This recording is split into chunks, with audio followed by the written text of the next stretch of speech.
এই গড়টার মধ্যে যাওয়ার লাগিয়া জীবনের প্রথম এক্সপিরিয়েন্স। একদিকে ভালো লাগতাছে, আরেকদিকে খুব বেশি ডর লাগতাছে, কারণ সারাটা আওয়ারের মধ্যে একলা একটা জায়গার মধ্যে আমরা 3-4 জন উবাদ যে বাতাস দিছে ভাই ডর লাগছে বুঝছেন নি। আর মনে মনে খালি ভাই আপনারে কুস্তাছি আমি।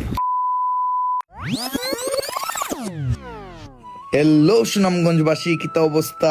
আশা করি সবাই ভালো আছেন। তো আপনার ভালোবাসা এবং আশীর্বাদে আমিও খুব বেশি ভালো আছি। সকাল সকাল ঘুম থেকে উঠিয়া আমি আর আমার ভাই বাড়াই গেছি সুনামগঞ্জ শহরটা ঘুরার লাগিয়া। শহরের বিভিন্ন জায়গায় আমরা ঘোরাঘুরি করছি, তারপরে আমরা প্ল্যান করলাম যে আমরা আওর বিলাস ঘুরতে যাইবো, যে কারণে আমরা বাসার মধ্যে আইছি। কিন্তু রে ভাই আর বই নাই নকল, আমরা বাড়াইতে পারছি না, প্রচুর পরিমাণের বৃষ্টি দিছে, যে কারণে আমরা বাসা থেকে বাড়াইতে পারছি না। তারপরে রাত্রে বৃষ্টি একটু কমছে এন্ড আমরা নতুন পাড়া থেকে দড়িয়া শহর পর্যন্ত একটা চক্কর মারছি।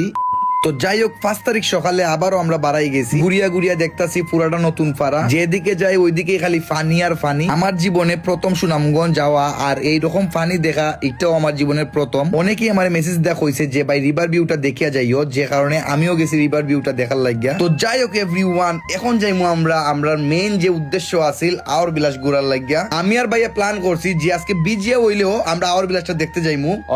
তো একটা সিএনজি লই আমরা বাড়াই গেছি আওর বিলাসের উদ্দেশ্যে। যাইতে সময় অনেক সুন্দর একটা সেতু দেখলাম, এটা দেখে খুব বেশি ভালো লাগছে। সময় যত যাইতাছে আকাশটা তত বেশি খালা হইতাছে। মনে মনে ভাবতাছি এক কেসা বৃষ্টি দিব রে। ভাবতে ভাবতে ওরে ভাই কিছু সময়ের মধ্যে এক বৃষ্টি আওয়া আইছে, কি তা কইতাম, মানে পুরো উড়াই লাইতাছে আমরা রে। তবে একটা মজার বিষয় হইলো গিয়া, সিএনজিটা কি লামার আগ পর্যন্ত কিন্তু প্রচুর পরিমাণে বৃষ্টি আসিল। যখন ওই আমরা সিএনজিটা ব্রেক করছে, মানে থামছে আর কি, ঠিক তখনই দেখি যে বৃষ্টি আর নাই। এরপরে আমি আর আমার বাইকানের মধ্যে দাঁড়ায় দাঁড়ায় একটু আওয়ারটা দেখতাছি। ভাইয়ের মনে তেমন কোনো উল্লাস নাই, কারণ তাইনর তো এখানে হৌর বাড়ি, এটা দেখতে দেখতে তাইনের জীবনটা চলতেছে। তবে আমার জীবনে একটা ফার্স্ট টাইম, যে কারণে খুব বেশি উল্লাস আমার মনের মধ্যে। তারপরে আমরা সবাই মিলিয়ে একটা নৌকা লইলাম এই গড়টার মধ্যে যাওয়ার লাগিয়া। জীবনের প্রথম এক্সপিরিয়েন্স, আসলে অনেক ভালো লাগতাছে। কিছুক্ষণের মধ্যেই আমরা আইলাম এই গড়টার মধ্যে। একদিকে ভালো লাগতাছে, আরেকদিকে খুব বেশি ডর লাগতাছে, কারণ সারাটা আওয়ারের মধ্যে একলা একটা জায়গার মধ্যে আমরা 3-4 জন উবাদ। প্রথম 10-15 মিনিট আমরা দাঁড়ায় দাঁড়ায় অনেক ফিল নিতাছি, অনেক ভালো লাগতাছে। তবে রে ভাই আর বই নাই নকল, কিছু সময় পরে এক বৃষ্টি আওয়া আইছে, মানে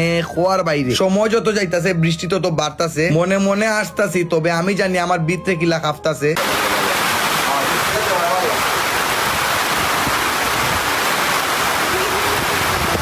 এই এক্সপিরিয়েন্সটা কিন্তু আমার জীবনে প্রথম, যে কারণে আমার খুব বেশি ভয় লাগছে। স্বাভাবিক রে বইনার বাইয়াই নকল, আমার জীবনে এটা প্রথম দেখছি, যে কারণে আমার খুব বেশি ভয় লাগতাছে। তবে যারা সুনামগঞ্জের আছে তারা তো এটা দেখিয়া দেখে অভ্যস্ত, তারা এটা ভয় পায় না। কিছু সময় পরে বৃষ্টি কমছে, তবে আমি আপনার একটা জিনিস দেখাই। এই দেহুকা এই সাইডে থেকে পুরো পরিষ্কার, এন্ড এই সাইডটা দেহুকা এই সাইডে খুব বেশি বৃষ্টি হইতাছে। যে বাতাস দিছে ভাই ডর লাগছে বুঝছেন নি।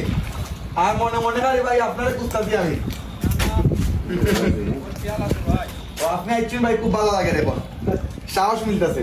তবে রে বাইন আর বইনে নকল, একটা বাস্তব এবং একটা আশা কথা কই, সুনামগঞ্জ আসলে অনেক সুন্দর। ব্যক্তিগতভাবে আমার খুব বেশি ভালো লাগছে, নিজের চোখে না দেখলে হয়তো এই সৌন্দর্যের মানেটা বুঝতে পারতাম না। তো যাই হোক এভরিওয়ান, আজকের ভিডিওটা ওখান পর্যন্তই। সবাই ভালো থাকবা, সুস্থ থাকবা, দেখা হইব নেক্সট কোন ভিডিও, নেক্সট কোন লাইভ, নেক্সট কোন জায়গা।